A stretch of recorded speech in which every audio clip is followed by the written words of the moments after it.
Good afternoon, Knicks Nation. Today is Monday, the 26th day of December 2022. I hope you enjoyed your holiday and that you were safe and healthy and your family is safe and healthy. And hopefully your family wasn't stuck en route as a lot of flights were canceled because of the tremendous weather that was going on for most of the country. Now here in Florida, where I am, we didn't get obviously the snow and all that, but temperature did drop over the weekend. I don't think it hit 50 degrees over the weekend. I know that sounds crazy for some of y'all, but for us, that's cold. So that's why I wear my hoodie today. It's like in the 40s right now, but we're supposed to get back into the 70s and 80s by the end of the week, more normal for where we at. But I hope you guys are safe and healthy. I hope you enjoyed your weekend and your days off. And if you celebrate the holidays, hope you enjoyed that, you and your family. Blessings upon those that work in the healthcare field, even on holidays, along with the first responders trying to save lives every day. And those that are out here picking up garbage for us to keep the streets, the sidewalks, the parks, the wrecks, the highways, the parkways, the buildings, the stairwells clean and disease free. And those that make deliveries for our convenience of all the important things that we take for granted in food and water and mail and things of that nature that we take for granted. Blessings upon them. Double blessings on the men and women out here trying to help rescue, deliver, and recover the children and teenagers that are the victims of child molestation and pedophilia, the victims of pornography and child pornography, the victims of prostitution and child prostitution, the victims also of human trafficking and sex slavery. Double curses from the Most High of righteousness, double curses on the perpetrators, double curses on the profiteers, double curses on all those perverts that are out here creating this heinous and disgusting industry. Finally, blessings upon the homeless. Even in the holiday season, there are at least 600,000 people living on the street. Many of them children, most of them children. And there are millions around the world in similar or worse conditions, and blessings upon them, for theirs is the kingdom. The Knicks played a matinee game yesterday for the Christmas holiday. They lose 119-112 to the Philadelphia 76ers. And today's theme, as I go over this game, is if it wasn't broken, why did you try to fix it? You've heard the saying, if it ain't broke, don't fix it. Well, the Knicks won 8 straight games changing the rotation, but it wasn't just the rotation change, it was what happened in the rotation change. A lot of people I've seen comments are focusing on the Knicks offense against the zone and this and that. And again, y'all need to learn. Some of y'all ain't learned yet. Defense is the problem. When the Knicks are losing games, it's not offense, it's defense. Okay? There's 3 things that the Knicks do when they're winning consistently. They keep the turnovers low. They out-rebound their opponents. And they defend the 3-point line. Okay? When any of these things break down, it's usually a bad night for the Knicks. Okay? Now, yesterday, Philly shot 46% from 3. On Friday night, the Bulls shot 45% from 3. You cannot win in the league giving up plus 40% from the 3-point line. You're just not going to win, okay, on a consistent basis. Now, when I say, if it wasn't broke, why'd you try to fix it? The 9-man rotation, the reason the 9-man rotation worked so well was 2 players, Quentin Grimes and Deuce McBride. See, that's the reason the rotation worked well. Because why? Because they added a feature of defense on the perimeter that the Knicks were missing, and protecting the paint from the perimeter, which in a Tom Thibodeau defense, everybody is guarding the rim. And it starts from the under the basket with the 5 and goes out to the perimeter. And the most important pieces are the perimeter pieces with the rim protection. Yesterday, speaking of rim protection, Mitchell Robinson had 10 points. He had 16 rebounds, 7 on the offensive end, 4 assists, 3 blocks. He had a monster game. Okay, and he's playing against Joel Embiid. Okay, and so to me, he did more than enough against Embiid. There was some very questionable calls, but it wasn't. The problem was on the perimeter with the defense. See, you had George Niang. George Niang dropped 4 threes yesterday. Shake Milton dropped three threes. You see, we understand that Harden was 5 of 11 from three. Harden's going to get his. Okay? He going to get it. But even that could be limited if you got the right perimeter defense on him. Okay? Melton had 5 threes. Melton's been killing their whole. They have won 8 straight now. And one of the reasons is for DeAnthony Melton has been killing from the 3-point line. And of course, Melton is a perimeter defensive stalwart. There you go. So the Knicks are giving up too many threes defensively, and this was the problem before the streak, which was fixed with the rotation. So looking at it like that, how do you play Deuce McBride 6 minutes and expect to get defense on the perimeter? That's what's killing me. It wasn't broke when you were playing in 15, 16, 20 minutes. Why are you all of a sudden going down to 6 minutes? And it's been a steady decline. 13 minutes, then 9 minutes, now 6 minutes. It makes no sense. And what happens is, and this is just my opinion, Thibodeau starts to act like some of y'all. What do I mean by that? He starts to focus on what gives points and loses what stops points. In the first quarter yesterday, the Knicks defense was as good as it's been all year, if you watch the first quarter. And when I watch the game, I see things like this. This is what I'm looking for. Like, all right, I know Joel Embiid's going to get his points. You're not going to stop him from getting his points, okay? The refs love him, so he's going to go to the line a lot. But what I wanted was you want him outside his comfort zone. So Mitch Rob was battling him, and they were forcing him to get the ball about 15 to 18 feet from the basket. That's where you want him. Because now you have your best chance with a guy like Mitchell Robinson, who's nimble enough to stay with a 270, to stay with Embiid, and strong enough to deal with him and not get pushed around. You want him trying to operate from that area right there. See? And so with the length of Mitchell Robinson, you have a better chance of stopping him. Now, he's still going to hit some shots from there, but you can reduce the percentages that he hits. Okay? The first quarter, they were doing that. And then also in the first quarter, something we saw that we didn't see in the next 3 quarters, and that we need to see if the Knicks are going to be successful, and that we did see during the 8-game winning streak. Did y'all count how many times did the Knicks get 3 stops in a row? You see, again, it's not the offense. We don't need to go get somebody for some more offense. We got enough offense. We need stops. In the NBA, you win championships when you get stops. Okay, the Knicks were doing that during the 8-game streak. They were doing it in the first quarter. There were several times where they got 3 stops in a row. They ended the first quarter up 12. Okay, and you can see why.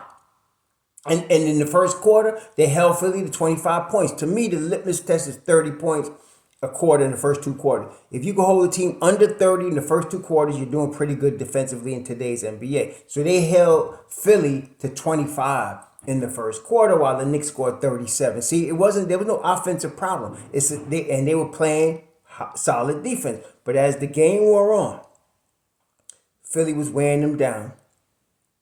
They were getting slower. The Knicks were, especially Brunson. And we would start to get lit up from 3. Okay, and it was a slow thing. It was a wear and grind down thing. So the first quarter, the Knicks were up 12. By the end of the half, the Knicks were only up 3. Okay, then the third quarter they were up 1 or 2, something like that. Philly was grinding. Okay, and that's when you need stalwarts on the perimeter defense to close off that opportunity for them to come back. The Knicks didn't have it. And that's why they started opening up, and then all of a sudden the fourth quarter, it was over. Okay? Now, they played Deuce McBride in the fourth, I think for a couple minutes, maybe at the end of the beginning of the second. To me, he is Deuce McBride and Quentin Grimes, especially Deuce though. These are your bellwether. What do I mean by that? Okay, I've said that about players before, but this is the 2 bellwether for the Knicks this year. What do I mean by that? In the presidential election, okay, there's a stat in the presidential election in the United States that probably 9 times out of 10, whichever candidate wins Ohio usually wins the White House. Why? Because Ohio is a mix of the conservative side and the liberal side. it's in the middle. And so whoever wins that generally wins the White House, Ohio. And so they call Ohio the bellwether state because it's the state that you watch in an election year for the presidential election that whoever wins that has got a strong edge to win the whole thing. Okay, very rarely does a president lose Ohio and win. It happens, but it's rare. Percentages wise, you win Ohio, you got a really good shot at having a good night as running for president. Well, so Ohio becomes a sign for how the whole nation is going to vote. Well, Deuce and Grimes are the bellwether. You're not going to win a lot of games with your best perimeter defender in the NBA. Your best in a league that shoots threes playing 6 minutes. You're not going to do it. Okay, he's your best perimeter defender. I'm not saying he needs to play 40 minutes a game, but I'm saying it's kind of ridiculous to give him 6. And if there's a stat that says when he plays 15 minutes or more, the Knicks are like 15-3. So why would you go away from that? That makes no sense. And that's what you were doing when you're winning 8 games in a row. That's what you were doing. Okay? And then all of a sudden now, it goes to 6. It makes no sense to me. I don't understand it unless McBride is hurt. It makes no sense. Grimes and McBride together do that for your perimeter defense. Now, Grimes played 39 minutes yesterday. He ended up with 10 points. He was -4. He played a decent game. I mean, Grimes is always on point defensively, but you need 2 of them out there. Okay? You're not going to get that type of defense with Brunson, but you do need to have Brunson out there, obviously. But you need to let Deuce get more minutes in that role to help what you do. Not only that, because of his diminished role, now his shot is not falling because he's afraid to shoot. He's trying to save his energy for defense, like what Cam was doing earlier. And he's now even looking over his shoulder. He don't even know how long he's gonna be in the game. It's kind of stupid. And so, like I said, it wasn't broke, so there was no need to fix it. All right. So I'm hoping that Thibodeau wakes up and gets it back to what it was, because they're going on the road for 3 games this week. And we know the Knicks are not good at home. They're better on the road. Listen, some people make a big deal out of that. I don't. And I'm going to tell you why I don't. They're winning. I don't care if they win on the road. They play 41 games on the road, 41 games at home. If they win 50 games, I don't care if they win 41 of them on the road. I don't care, as long as they win. Okay? So the thing is that they just win the game. I don't care where you're at. So if they win most of their games on the road, fine. Okay? Whatever, but they'll get better at home as the year goes on. That's why I keep telling y'all, some people just trip. They just need to trip, so keep tripping. That's what you do. But they'll get better at home as the year goes on. I ain't worried about home. Just win. Okay? That's it. Period. And win. That's what I like about Thibodeau. At the end, it's the bottom line. Did we win? Okay, we didn't win. What do we got to do different? This is what he got to wake up to. You just tried to fix something that wasn't broke. And that's why you lost 3 straight. You just tried to fix something that wasn't broke. Okay? You try to fix something that you didn't need to fix. You need to go back to getting Deuce McBride plus 15 minutes.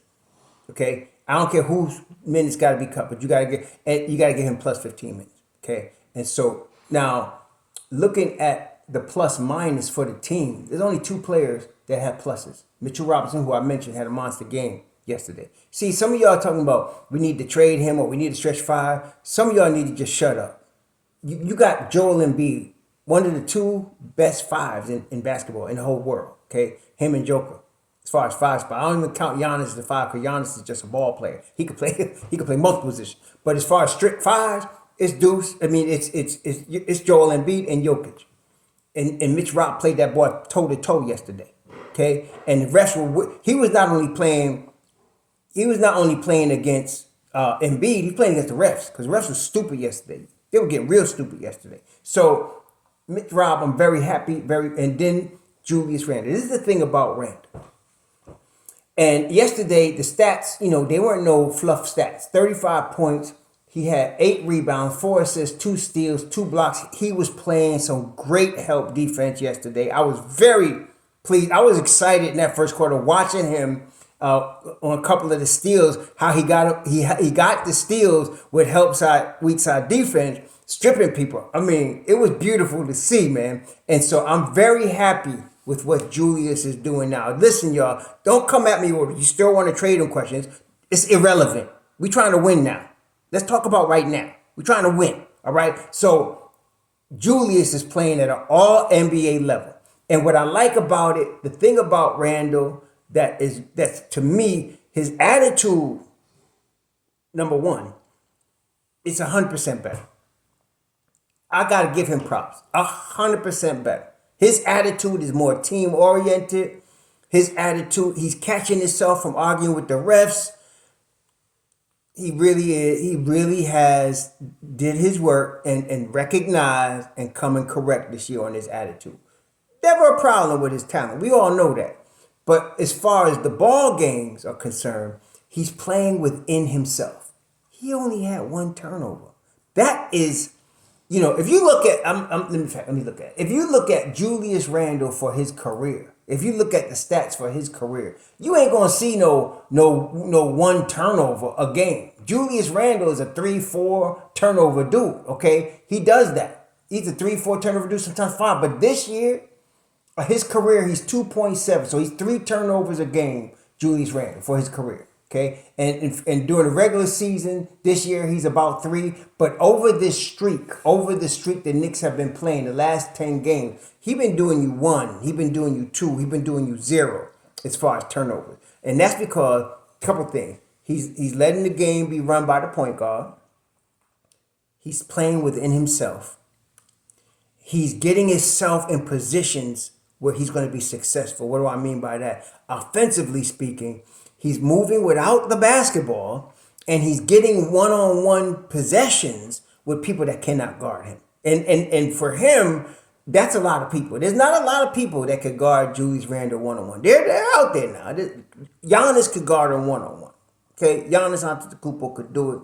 There's a couple people that could guard him one-on-one, but there's not many. Okay, so generally speaking, if you get him one-on-one on with the ball in his hand and give him 2 or 3 seconds, he's gonna do some work for you. So that's been happening a lot. He's playing extremely well, and again, he's playing within himself. I just want him to continue to do that, and the Knicks will be in good shape with him. Power forward spot set. Okay, we're not worried about him. Mitch Robinson. There was the only 2 guys that was plus yesterday. Hartenstein was -15. Sims was -16. McBride was -6.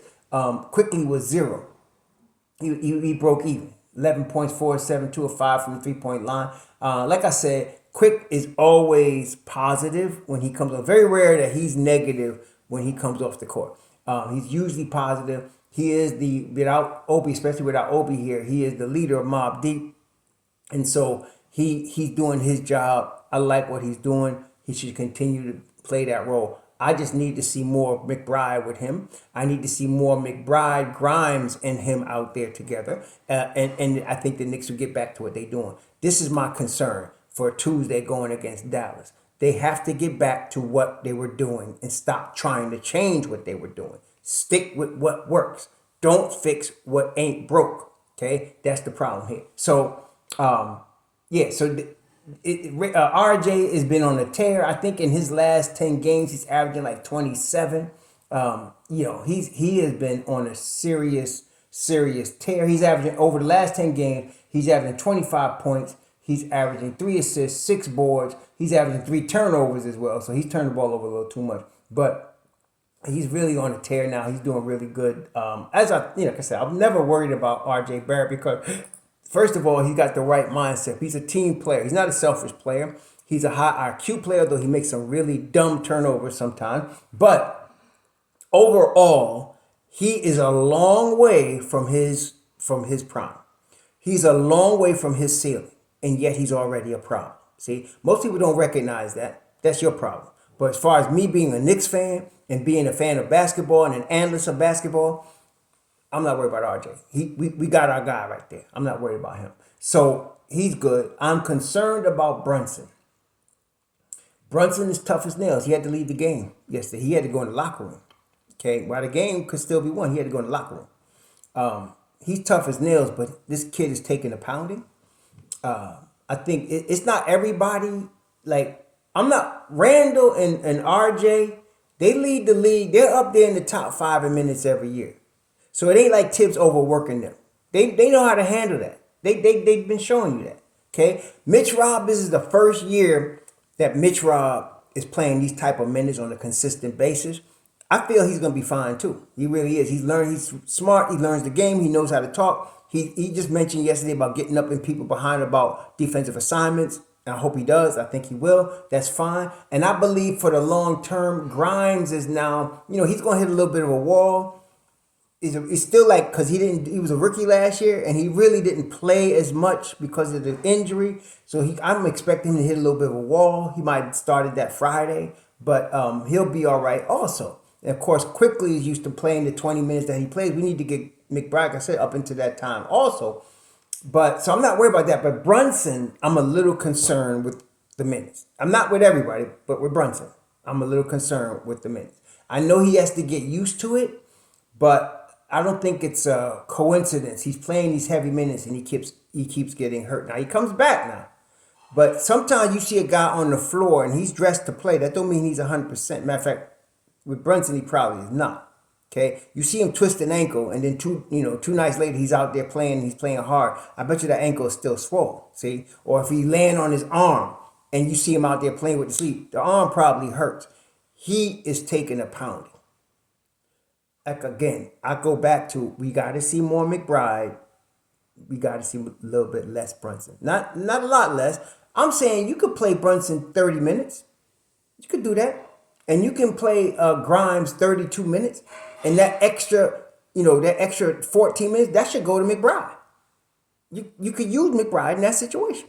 Okay? That's all I'm saying. So now you can bring McBride up to 15, 20 minutes and you still got full Brunson, you still got full Grimes. Okay? And then you could even sit, RJ played 43 minutes. It's not killing him, but you could give him, come on, you could play him 38 and put some more guys out there. And I'm not one of these talking about we got to play Cam Reddish. Some of y'all need to get off that. I ain't got no more cheese for your wine. He's out the rotation. Okay? Stop whining. He's out the rotation. He's about to get traded. All right? And some of y'all talking about Thibs. Some fool got on my channel talking about Thibs ruined Cam's career. For all of you that feel like that, let me just educate you a little bit. Cam Reddish is in his 4th season. Every rookie especially the lottery picks, they get 4 years to prove themselves. Cam Reddish has spent most of the 4 years injured. There's no denying his natural gift for basketball. But this is his 4th season. Cam didn't get ruined by Nate McMillan. He didn't get ruined by Thibs or any other coach. He got ruined by himself. Now, I told y'all in the summer, as much as I love Cam, y'all kept, remember, I mentioned to y'all another player in that position, Josh Jackson. Josh Jackson was drafted 4th overall out of Kansas. All kinds of talent now. Josh Jackson, all kind of talent. But because he was inconsistent, because he would get hurt, because he wasn't fulfilling his enormous potential, he's been bounced around from team to team. Okay? And while you like 22, 23 like Cam is, somebody gonna give you a chance. Somebody gonna do it because you're still young. And there's still a chance that by the time you're 25, maybe you'll turn it around. Right? But for Cam, this has been his New York stop. He was in Atlanta. He's in New York. He's gonna be on the 3rd stop. Okay? It ain't nobody's fault but his. I told y'all in the beginning of the season, he needs to ball out. He showed flashes of balling out, but he really never came off. He had a couple 20-point games, but he really never took over. He really never imposed the will that his talent deserves that he does. Okay? He really didn't do it. So I'm sorry. He's out. Get over it. Okay? He's going to ball. Hopefully, I hope he does pull out somewhere else. The boy can play. The boy got talent. But it's just not here. Okay? Get over it. It's over. Okay? It's over. Thibs is not going to bring him into the rotation. He got D Rose for that if he needs it. Okay? You see him bring D Rose in there. D Rose took his proper spot back on the bench. Okay? Forget Evan Fournier. No defense, no Breno. No defense, no Breno. The Frenchie could shoot, no doubt. But no defense, no Breno. We got the shooting and the defense in Quentin Grimes. And if they played Deuce McBride more than 6 minutes, you'd see it there too. Okay? So forget Frank Fournier. It was a good decision. We won 8 straight when he took them cats out to the rotation. Stop whining. I ain't got no more cheese for y'all. Stop it. It's over.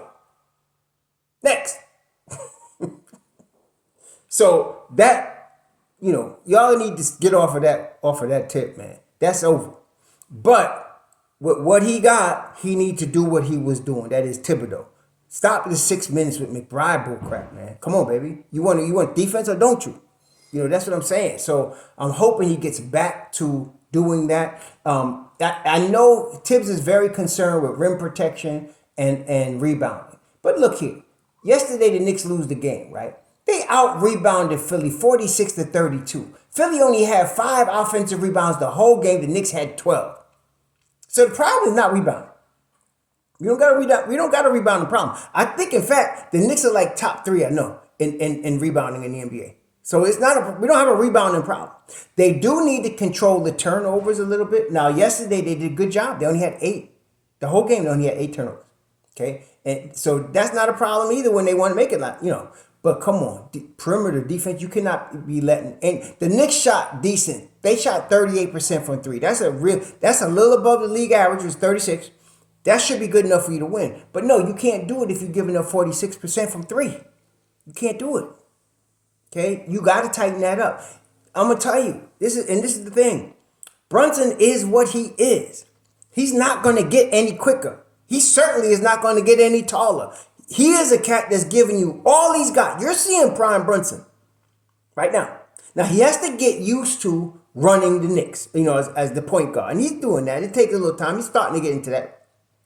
But he's limited. You got to utilize what you have. You have Grimes, neither Grimes, nor Barrett, nor Sims, nor McBride, nor Quickly are anywhere near any of their ceilings. Nowhere near. And you could win with them right now. You've only shown it. Okay? So my beef is we need to get back to what they were doing. The reason they're not winning like they were is because they're not doing what they were doing. And that's mostly Grimes and Quick. Grimes, Quick, and Deuce, really. I need to see all 3 of them out there. I need to see a lot more Deuce McBride on that perimeter defense. I need that for us to win, for us to limit their offensive 3-point opportunities. Okay? Then Mitch Rob becomes more dominant when you got that perimeter defense going like that. Then you'll see some serious Mitch Rob. And to me yesterday, I love what he did yesterday. To me, like I said, the refs were helping out Embiid. He gets the superstar treatment. Okay, fine. It's Christmas Day. You got to give him some big numbers so that he looks good. That's what it was about to me. Because a couple of them calls were more than questionable. But whatever. We need perimeter defense. Hopefully Tuesday against Dallas, we get it. Because they got 3-game road trip. They got Dallas, at San Antonio, and what's that left? At Houston. Okay? Don't ever call any team, no matter what their record in the NBA is, scrubs. Don't ever say it's going to be, y'all should get tired of it. This ain't high school. This ain't college. This the league. So these guys could beat you. They could go on this and go 0 for 3. They could. But if they make the adjustments that I'm telling you they should make, that is, go back to your 9-man rotation and give some more minutes to Deuce McBride for that defense. I want to see more of him and Grimes together. Like Thibs has said before the season, they should go 2-1. They should go 2-1 in this trip. Okay, so we'll see. But the rest of this, man, please enjoy. I'm today I got day off. I'll go back to work tomorrow, like a lot of y'all. If you're working today, I'm sorry for you. Work hard, be good. If you're not, enjoy the rest of your extended weekend. Sure.